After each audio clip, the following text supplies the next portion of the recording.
दोस्तों नमस्कार, प्रणाम। मैं आनंद कुमार आप सबका अपना यूट्यूब चैनल संस्कार कोचिंग में आप सबका स्वागत करता हूं। दोस्तों एक बात बताता हूं पहले, किस हद तक जाना है ये कौन जानता है, किस मंजिल को पाना है ये कौन जानता है। दो पल की जिंदगी है दोस्तों, जी भर के जी लो, वरना कब बिछड़ जाना है ये कौन जानता है। तो दोस्तों जैसा कि आप लोगों ने थंबनेल पर देखा, थंबनेल देख करके खोले हुए मेरा वीडियो लास्ट तक देखना, काफी मजा आने वाला है। और इस पॉइंट से पूछा जाता है एग्जाम्स में क्वेश्चंस भी। ये जो वीडियो है ये भारत के महापुरुषों का समाधि स्थल से संबंधित वीडियो है। तो सबसे पहले उन सभी महापुरुषों को मैं हाथ जोड़कर, सिर नवाकर श्रद्धा सुमन अर्पित करता हूं, जिन्होंने इस देश के लिए, भारत के लिए बहुत कुछ किया, यहाँ तक कि अपना प्राण भी त्याग दिया, अपने लोगों से बिछड़ करके चले गए। तो दोस्तों अगर ये वीडियो समाधि स्थल से रिलेटेड है तो पहले हम लोग को जानना होगा ना, समाधि स्थल क्या होता है, व्हाट डज इट मीन, क्या है समाधि स्थल का मतलब। तो बात जब समाधि स्थल की आती है तो वो जगह होती है जहां पे वो महापुरुषों की मौत के बाद, यानी उनकी देहांत होने के बाद, मरने के बाद उनका अंतिम संस्कार किया गया हो, वही स्थल समाधि स्थल कहा जाता है। तो चलते हैं, शुरू करते हैं। सबसे पहले कोई खास ट्रिक नहीं लगाएंगे, थियोरेटिकल। दोस्तों मैंने हर वीडियो में ऐसा ही किया है, ज्यादातर संभव हो सके तो थ्योरी के माध्यम से आप लोग को बताया जाए ताकि समझ में आ जाए, आप लोग को दिमाग में फिट हो जाए, ज्यादा ट्रिक रटने की जरूरत ना हो। वही इस वीडियो में भी मैंने कोशिश की है। और हाँ, वीडियो को लास्ट तक देखना, अच्छा लगे तो लाइक, सब्सक्राइब एवं शेयर जरूर करना। तो चलते हैं। सबसे पहले हम लोग ये जाने कि भारत जब गुलाम था तो 1857 ईस्वी में स्वतंत्रता संग्राम की लड़ाई मंगल पांडे के द्वारा शुरू की गई। और फांसी की सजा पाने वाला, यानी बलिदान देने वाला सबसे पहला पुरुष, सबसे पहला व्यक्ति है वो मंगल पांडे था। मंगल पांडे उत्तर प्रदेश का था। और ये भी जान लेते हैं कि वो मारो फिरंगी का एक नारा दिया था। तो यहाँ से अगर जाने कि भारतीय स्वतंत्रता संग्राम की लड़ाई कब शुरू हुई थी, 1857, जिसे भारतीय स्वतंत्रता संग्राम की पहली लड़ाई कही जाती है। किसके द्वारा शुरू की गई थी? मंगल पांडे के द्वारा। मंगल पांडे नारा दिया था मारो फिरंगी को। फिरंगी किसके लिए आया है शब्द? फिरंगी अंग्रेजों को कहा है उसमें उन्होंने। और ये मंगल पांडे थे ना, यूपी के थे। तो इसीलिए तो कहा जाता है ना कि वीरों की धरती, जवानों का देश, बागी बलिया उत्तर प्रदेश का जवान मंगल पांडे भारतीय स्वतंत्रता संग्राम शुरू कर दिया था। तो चले, इसके बाद लड़ाई आगे चलते रही। 2 अक्टूबर 1869 ईस्वी को महात्मा गांधी का जन्म हुआ। गुजरात की कहाँ जन्म हुआ? तो गुजरात के पोरबंदर में। कहाँ? गुजरात के पोरबंदर नामक स्थान पर इनका जन्म हुआ। ये 1893 में अफ्रीका चले गए केस लड़ने के संबंध में। उसके बाद 1915 में भारत आए। तब तक इनका यह कहना था कि चलो अंग्रेज ठीक है, हम लोग के लिए फायदेमंद है। अब अंग्रेज को ये सपोर्ट करते थे, लेकिन अंग्रेज तो भारत की सोने की चिड़िया को तो न जाने लोहे की चिड़िया भी नहीं बचने दे रहा था। 1919 ईस्वी में रॉलेट एक्ट पास हुआ, एक कानून जो कि काला कानून भी कहा जाता था। इस कानून के आधार पर ब्रिटिश सरकार, ब्रिटिश के राज में किसी भारतीय को शक के आधार पर गिरफ्तार किया जा सकता था।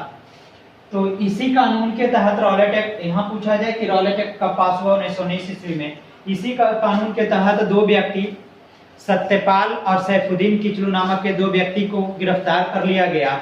उन्हीं दोनों को गिरफ्तारी से छुड़ाने के लिए अमृतसर का एक जगह है जालियांवाला बाग। अमृतसर का कहाँ? जालियांवाला बाग। इस जगह पे भारतीय लोग निहत्थे होकर के शांति से मीटिंग कर रहे थे कि क्या उपाय किया जाए। तभी अंग्रेज अधिकारी जनरल ओडायर को इसकी सूचना दे दी गई, किसी भारतीय ने ही दे दी, और वो आकर के 1600 राउंड गोलियां चलवा दी, जिसमें अनेक लोग, हजारों लोग मारे गए, हजारों लोग घायल हो गए, जिसका निशान आज भी उस जलियांवाला बाग में है। ये घटना ना 13 अप्रैल 1919 को घटित हुई थी, यानी 13 अप्रैल 1919 को जलियांवाला बाग हत्याकांड। जलियांवाला बाग कहाँ है? अमृतसर, पंजाब में। कब हुआ? 13 अप्रैल 1919 को। इस जलियांवाला बाग हत्याकांड के बाद रविंद्रनाथ टैगोर ने नाइट की उपाधि जो थी वो अंग्रेजी सरकार को लौटा दी। महात्मा गांधी ने कैसर हिंद की उपाधि लौटा दी, और 1919 के बाद महात्मा गांधी को अंग्रेजी सरकार पर से विश्वास उठ गया कि नहीं, अब अंग्रेजी सरकार को भारत में रहने नहीं देना है, अर्थात यहां से उनको क्या करना है? विदा करना होगा, भगाना होगा। तो 1915 तक सपोर्ट कर रहे थे, 1919 तक सपोर्ट कर रहे थे, लेकिन जालियांवाला बाग हत्याकांड में जब निरशंस भारतीय की हत्या की गई, निरशंस रूप से, तब गांधी जी का विश्वास उठ गया और वो अंग्रेजी सरकार का विरोध करने लगे। तो इस तरह से 1915 से के बाद से 1948 तक उन्होंने कई सभाएं की, कई आंदोलन चलाए शांति से, और भारत को अंग्रेजी राज से छुटकारा दिलाया। यानी अंग्रेजी राज से भारत को किसने छुटकारा दिलाया? महात्मा गांधी, जिसे हम लोग राष्ट्रपिता कहते हैं, बाद में बापू भी कहते हैं। तो अगर ये पूछा जाए आपसे कि गांधी युग कब से कब माना जाता है, तो 1915 से 1948 तक, क्योंकि 1948 में 30 जनवरी 1948 को नाथूराम गोडसे ने, जो एक भारतीय था, वो इनको गोली मार करके हत्या कर दी। यानी महात्मा गांधी की हत्या कब हुई? 30 जनवरी 1948 को, और इसीलिए हर 30 जनवरी को हम लोग शहीद दिवस मनाते हैं। आपसे पूछा जाए कि शहीद दिवस कब मनाया जाता है, तो 30 जनवरी। अब बात आती है कि सर बात समाधि स्थल की हो रही है, तो आप यहाँ कहाँ जा रहे हो? मैंने कुछ बेसिक्स उठाया ताकि आप लोगों को बेसिक से नीचे से समझ में आ जाए, सिस्टमैटिक रूप से। तो पहले हम लोग बात किए किसका? महात्मा गांधी का। महात्मा गांधी की मृत्यु कब हुई? 30 जनवरी 1948 को। चलिए, 30 जनवरी 1948 को इनकी मृत्यु हुई, इसीलिए 30 जनवरी को क्या मनाया जाता है? शहीद दिवस हर वर्ष मनाया जाता है। यानी यह पूछा जाए कि शहीद दिवस किनके श्रद्धांजलि के रूप में मनाया जाता है, तो महात्मा गांधी को। महात्मा गांधी की हत्या किसने की थी? नाथूराम गोडसे। अब महात्मा गांधी का रोल क्यों क्या रहा? तो अंग्रेजों के राज से छुटकारा दिलाया। किससे? अंग्रेजों के राज से। यानी महात्मा गांधी ने अंग्रेजी राज से छुटकारा दिलाया। तो इनका जो समाधि स्थल है अंग्रेजी राज, यानी राज तो राजघाट, यानी अंग्रेजों के राज से हमें छुटकारा कौन दिलवाया? महात्मा गांधी। तो महात्मा गांधी का समाधि स्थल कहाँ है? राजघाट है। अभी राजघाट कहाँ है? राजघाट दिल्ली में है। जनरली एक चीज याद रखना दोस्तों कि जितने भी महापुरुषों का लगभग समाधि स्थल है ना, सब दिल्ली में ही है, और वो राजघाट के आसपास ही है। क्योंकि शुरुआत में ऐसा ट्रेंड था कि जो भी महापुरुष या जो भी राष्ट्रपति प्रधानमंत्री का देहांत होता था, राजघाट के बगल में ही उनकी समाधि स्थल बना दी जाती थी, दिल्ली में ही। लेकिन कुछ कारणवश कभी कभी कुछ लोगों का इधर उधर भी हो गया, जो कि हम लोग आगे वीडियो में पढ़ेंगे भी। तो महात्मा गांधी ने अंग्रेजों के राज से छुटकारा दिलवाया। तो महात्मा गांधी का कहाँ है समाधि स्थल? राजघाट। राजघाट अगर पूछा जाए कि कहाँ है? दिल्ली। और दिल्ली किस नदी पर बसा है? यमुना नदी पर। तो यमुना के पश्चिमी किनारे पर स्थित है ये। यमुना नदी के पश्चिमी किनारे पर राजघाट स्थित है। Okay, clear? महात्मा गांधी का कहाँ? राजघाट। राजघाट कहाँ है? दिल्ली। दिल्ली कहाँ है? यमुना नदी के तट पर दिल्ली बसा है, और यमुना नदी के किनारे के पश्चिम साइड पे, पश्चिम किनारे पे राजघाट बनाया गया है। चलिए, क्लियर हो गया। अब हम लोग इसको मिटा दें और एक डायग्राम अगर यूज करें तो काफी बेहतर समझ में आएगा आप लोग को। देखते हैं क्या है डायग्राम। अब जब 1948 में इनकी मृत्यु हो गई थी, अब भारत 15 अगस्त 1947 को आजाद हुआ था, तो इनके जो सबसे करीबी थे वो कौन थे पता है?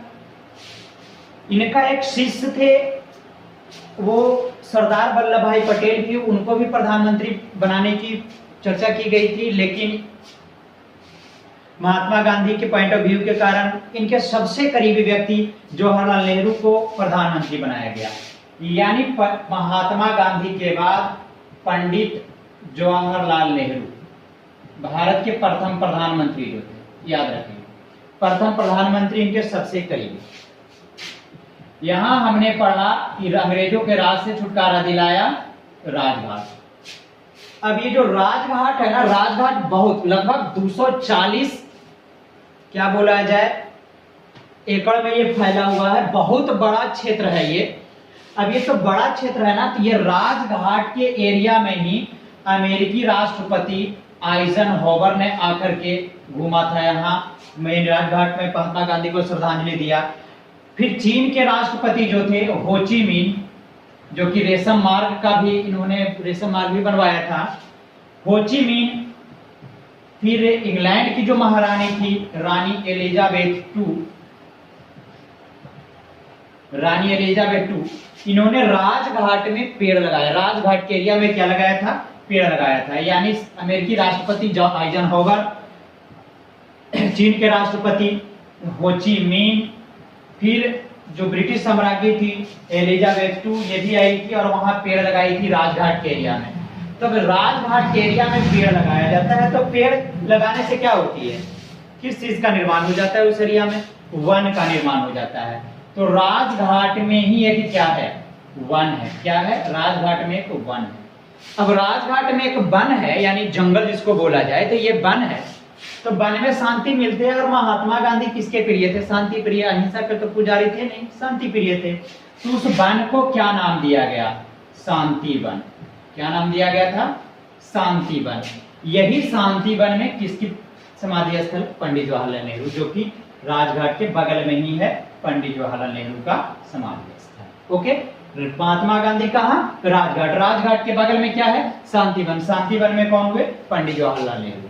अब पंडित जवाहरलाल नेहरू की मृत्यु ना 27 मई 1964 को हो गई, दिल के दौरा पड़ने के कारण। दिल के दौरा पड़ने के कारण 27 मई 1964 को पंडित जवाहरलाल नेहरू की मृत्यु हो जाती है।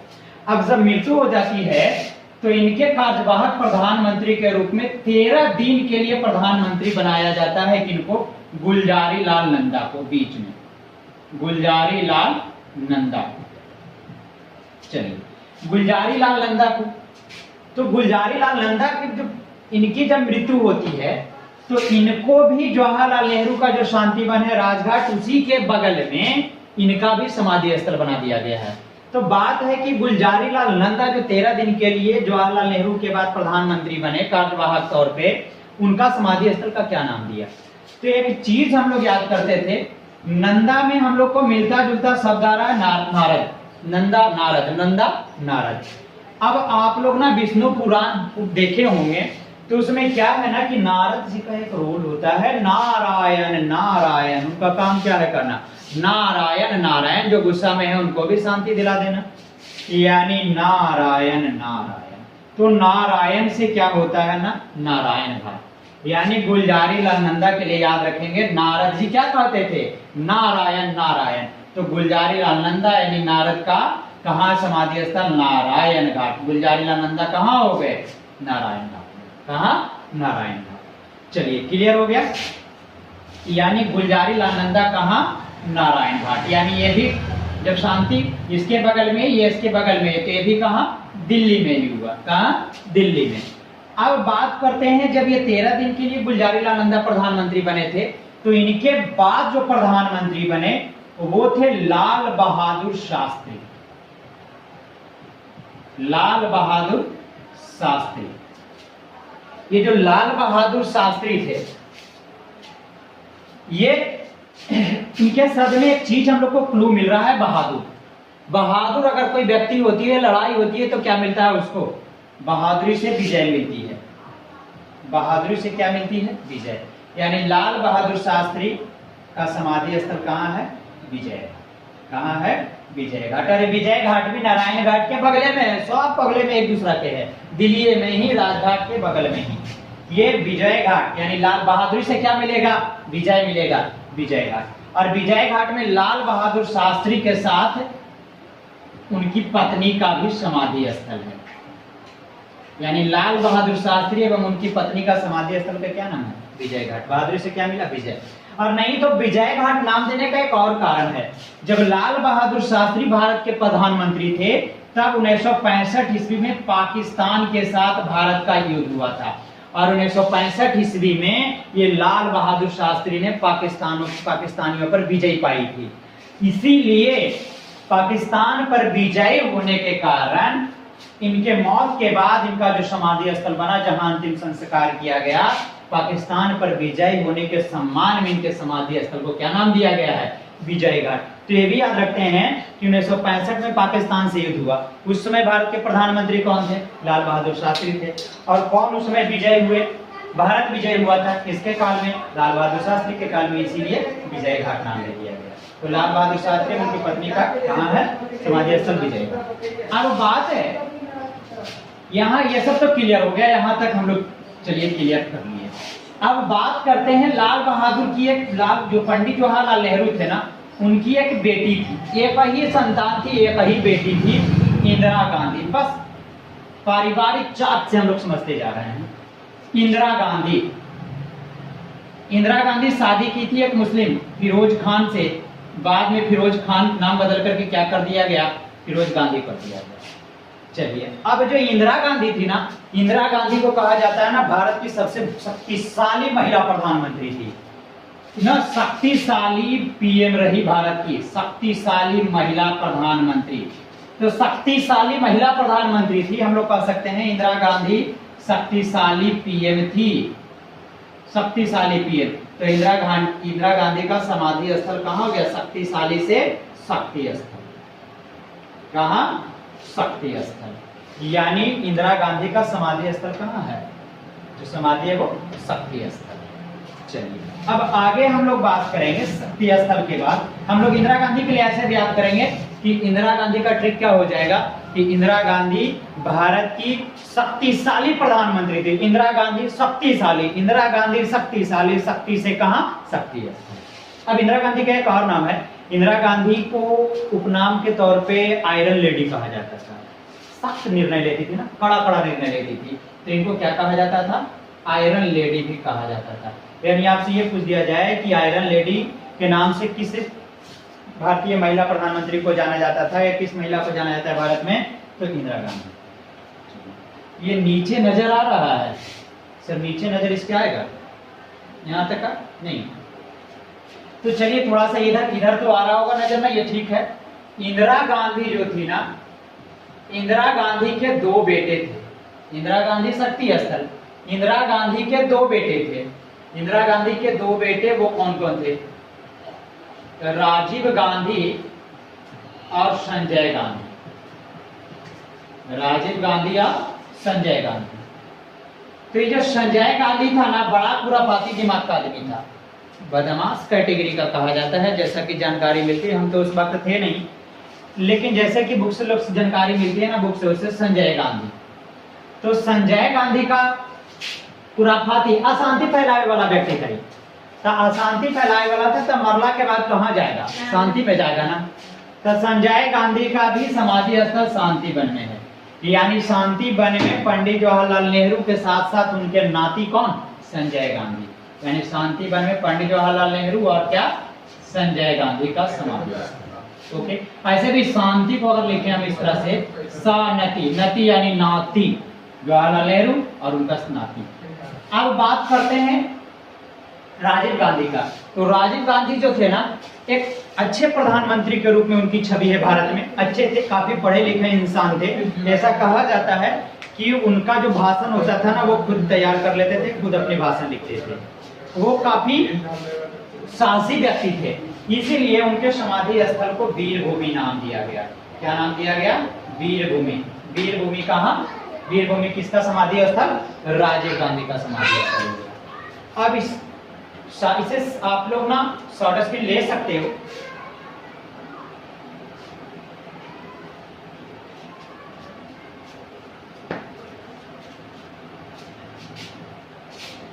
चलिए मिटा दिया जाए, लास्ट में इसको फिर से हम करवा देंगे।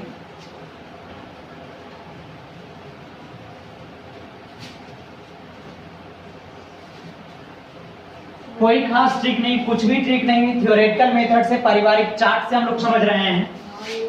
अब बात करते हैं जब राजीव गांधी प्रधानमंत्री थे, इनका तो वीर भूमि है ये है, चलिए, जब ये प्रधानमंत्री थे तो एक किसान के नेता का निधन हो गया था। किसान के नेता थे और वो भी पूर्व प्रधानमंत्री रहे थे, चौधरी चरण सिंह। चौधरी चरण सिंह को भारत में ना किसान का सबसे बड़ा नेता माना जाता है, अभी भी माना जाता है, और हालांकि उनका तब देहांत हो गया। तो चौधरी चरण सिंह की जब मौत हुई, देहांत हुई थी, तो राजीव गांधी ने कहा कि चौधरी चरण सिंह के समाधि के लिए दिल्ली में राजघाट के पास अब जगह नहीं है, इसलिए चौधरी चरण सिंह को कहीं और दफना दिया जाए, उनका अंतिम संस्कार कहीं और किया जाए। तो चौधरी चरण सिंह का एक परम अनुयायी था जिसका नाम था बाबा टिकैत। क्या नाम था? बाबा टिकैत। बाबा टिकैत ने राजीव गांधी को अल्टीमेटम दिया कि राजीव गांधी पीएम है आप, अगर 48 घंटा के अंदर, सोचो क्या बोला है बाबा टिकैत कि अगर 48 घंटा के अंदर चौधरी चरण सिंह की समाधि के लिए, जो कि किसान के नेता थे, चौधरी चरण सिंह किसके नेता? किसान के नेता। चौधरी चरण सिंह किसके नेता? किसान के नेता। अगर इनकी समाधि के लिए 48 घंटों के अंदर राजघाट के पास दिल्ली में अगर जमीन नहीं दिया गया राजीव गांधी साहब, तो पहले से जितना भी जवाहरलाल नेहरू का, इंदिरा गांधी का और महात्मा गांधी का जितना का भी है वहां समाधि स्थल, उस सब समाधि स्थल को हम उखाड़ फेंकेंगे, सब को उखाड़ फेंकेंगे। नहीं तो इनके लिए हमको क्या, इनके अंतिम संस्कार के लिए जमीन चाहिए। अब राजीव गांधी को कुछ अनहोनी होने का डर लग गया कि अगर इनको जमीन नहीं दिया जाएगा तो हो सकता है बाबा टिकैत कुछ भी कर सकता है, क्योंकि ये लाखों किसानों को लेकर के दिल्ली पहुंच गए थे 48 घंटा के अंदर। बहुत एक आध लाख किसान को लेकर के दिल्ली पहुंच गए थे। अनहोनी होने के डर से राजीव गांधी ने इनको जमीन प्रदान कर दिया कि ठीक है जाइए, वहीं समाधि स्थल बना दिए। तो चौधरी चरण सिंह किसके नेता थे? किसान के नेता। तो किसान के नेता होने के कारण इनके समाधि स्थल को क्या नाम दिया गया? किसान घाट। यानी कौन दिलवाया था? बाबा टिकैत। चलिए, अब इसके बाद है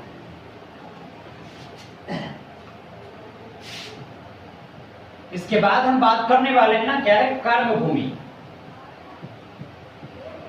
जब इंसानों का कर्म अच्छी हो तो स्वर्ग की क्या बात है। जब याद रखेंगे कर्म अच्छा तो शर्म क्या, अच्छे कर्म होते हैं तो किसी को कोई शर्म नहीं आती। तो कर्म से कर्म भूमि और शर्म से एक राष्ट्रपति का, भारत के 9वें राष्ट्रपति का नाम आता है एकमात्र शंकर दयाल शर्मा। शंकर दयाल शर्मा। इसके लिए क्या रखेंगे? कर्म अच्छे हैं तो शर्म करने की क्या बात है, शर्म से क्या, शर्मा। शंकर दयाल शर्मा यानी कर्म भूमि। ये भी कहाँ? दिल्ली में ही। अभी मैं जो भी बात कर रहा हूँ वो दिल्ली में, ये सब है राजघाट के पास। कर्म भूमि किसकी समाधि स्थल है? शंकर दयाल शर्मा का, जो कि भारत के कैमे राष्ट्रपति थे?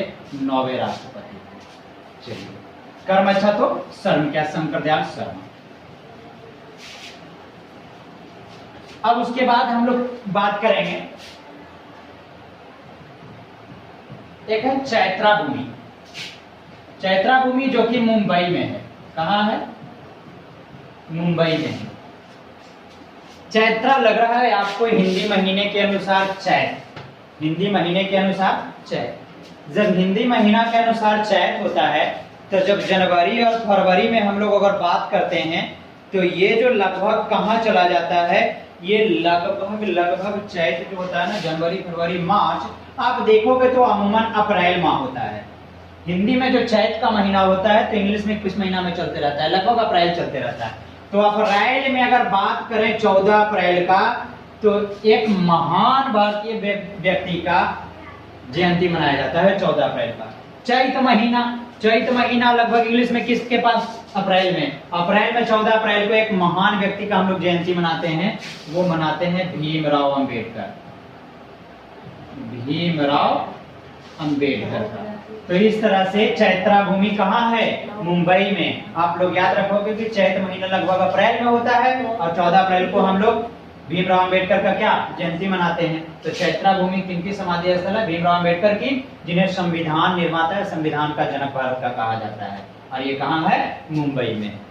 चलिए, चैत्रा भूमि। क्लियर? उसके बाद हम लोग जो बात करने वाले हैं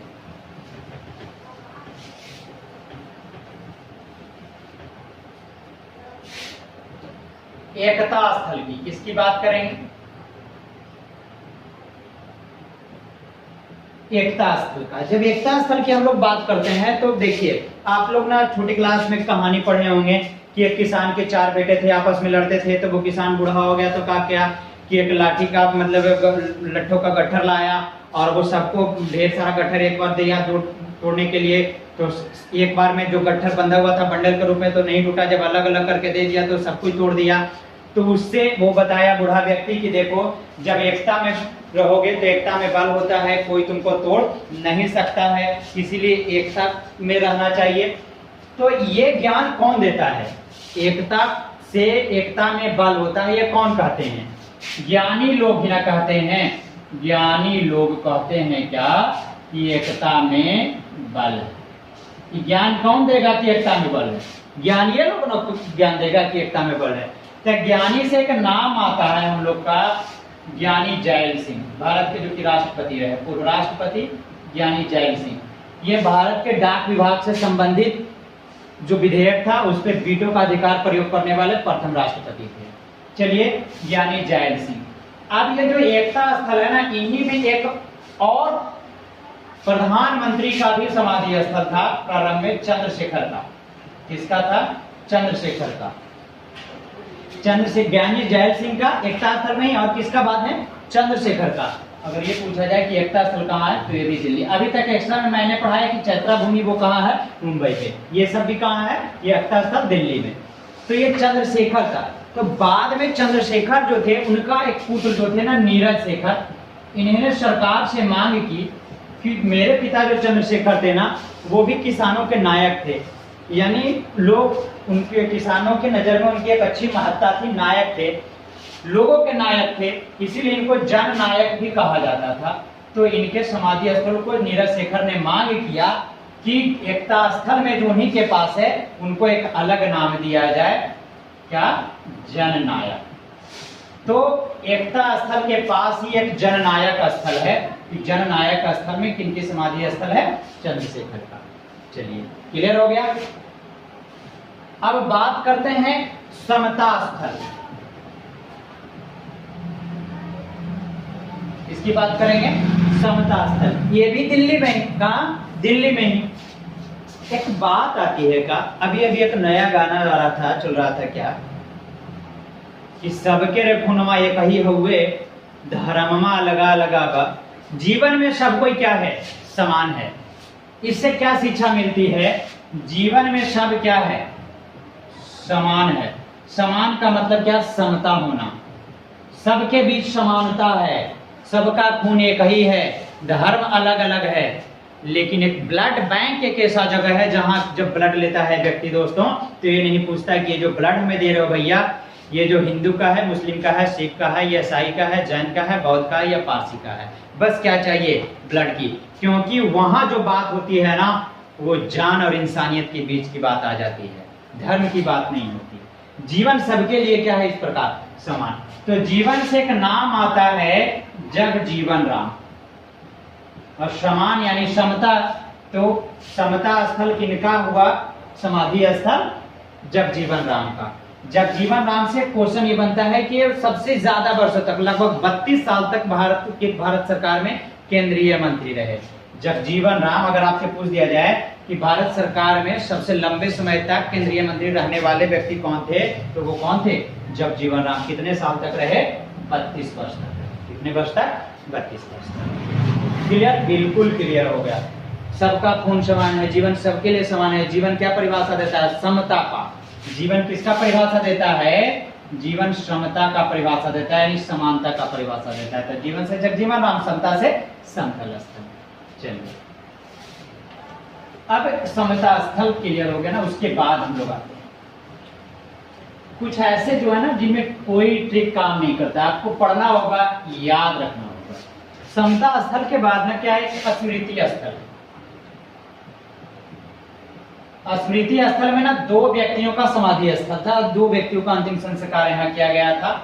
ये जो थे ना IK गुजराल एक थे, यानी इंद्र कुमार गुजराल, और एक अटल बिहारी वाजपेयी।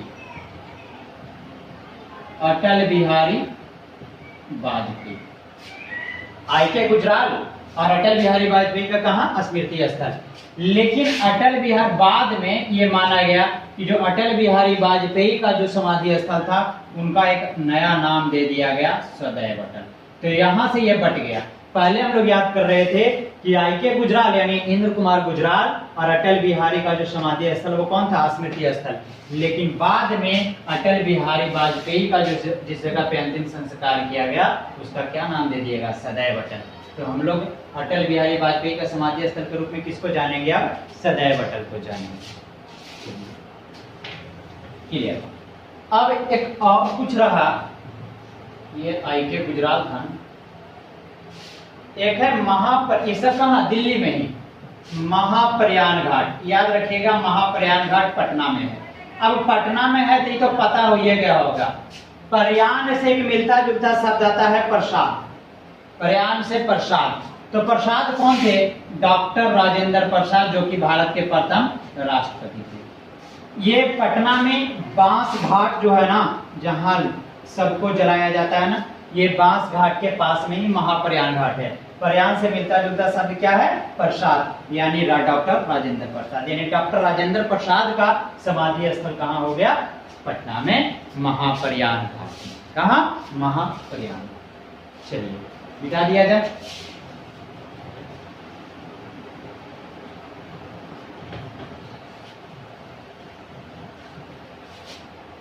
अब हम लोग बात करते हैं अभय घाट। एक गाना सुने हैं आप लोग, मजनुआ हमर अइबा की ना, मजनुआ, मजनुआ से मिलता जुलता शब्द मिल रहा है आपको मोरारजी, अइबा से मिल रहा है अभय। याद रखिएगा ये गाना। न्योता बियाहे के भेजा तानी किसी अइबा तना, अइबा अइबा मजनुआ हमर अइबा की ना। मजनुआ मोरारजी, अइबा अभय, यानी जो अभय घाट है वो कहाँ, किनका है समाधि स्थल, तो मोरारजी देसाई का। किनका है, मोरारजी देसाई का। और ये अभय घाट कहाँ है, अहमदाबाद गुजरात में। कहाँ है, अहमदाबाद। ओके। अब मोरारजी देसाई से याद रखेंगे कि 1977 ईस्वी में गैर कांग्रेसी व्यक्ति के रूप में प्रधानमंत्री बनने वाले पहले व्यक्ति थे। यानी क्वेश्चन ये पूछा जाता है कि भारत में स्वतंत्रता के बाद वो कौन से प्रधानमंत्री थे जो गैर कांग्रेसी थे, यानी गैर कांग्रेसी प्रधानमंत्री बनने वाले पहले व्यक्ति कौन थे, तो वो कौन थे, वो कौन हो गए, मोरारजी देसाई। चलिए इसके बाद हम एक बात करते हैं उदय भूमि का। उदय भूमि, उदय को यू आर याद रखेंगे, उदय, यू से उदय और आर से आर वाला नाम, आर वाला नाम। तो एक है आर वेंकटरमन और एक आर से के आर नारायणन, के आर नारायणन, यानी आर वेंकटरमन और के आर नारायणन का समाधि स्थल कहाँ है, उदय भूमि। आर वेंकटरमन और के आर नारायणन का समाधि स्थल कहाँ हो गया, उदय भूमि। अब ये भी कहाँ है, दिल्ली में ही है। ये कहाँ है, दिल्ली में। इसके बाद अंत में एक और हम लोग याद कर लेते हैं, एक जो अंत में याद करेंगे ना, संघर्ष स्थल। इसको याद कर लेना होगा हमको। संघर्ष स्थल पूर्व प्रधानमंत्री देवीलाल का समाधि स्थल है। संघर्ष स्थल किनका समाधि स्थल है, देवीलाल का। तो चलिए एक बार अगर रिकॉल कर लिया जाए आप लोग से तो काफी बेहतर रहेगा। चलिए देखते हैं हम लोग का कि महात्मा गांधी कहां, राजघाट, जवाहरलाल नेहरू और उनके नाती संजय गांधी कहां, शांतिवन, इंदिरा गांधी और उनके बाद कौन, इंद्र कुमार सॉरी गुलजारीलाल नंदा, नारायण नंदा से वो नारायण घाट। फिर आए लाल बहादुर शास्त्री, बहादुरी से विजय मिली पाकिस्तान युद्ध में भी, तो विजय घाट, विजय घाट लाल बहादुर शास्त्री और उनकी पत्नी। उनके बाद कौन है, इंदिरा गांधी। इंदिरा गांधी भारत की शक्तिशाली प्रधानमंत्री थी, तो शक्ति स्थल। उनके दो बेटे, संजय गांधी का तो क्लियर है, राजीव गांधी वीरभूमि। राजीव गांधी के समय किनको दिल्ली में जगह दिया गया, चौधरी चरण सिंह। किसान के नेता थे किसान घाट। उदय भूमि आर वाला नाम आर वेंकटरमन और के आर नारायण है। कर्म भूमि, कर्म है तो शर्म कैसा, शंकरदयाल शर्मा।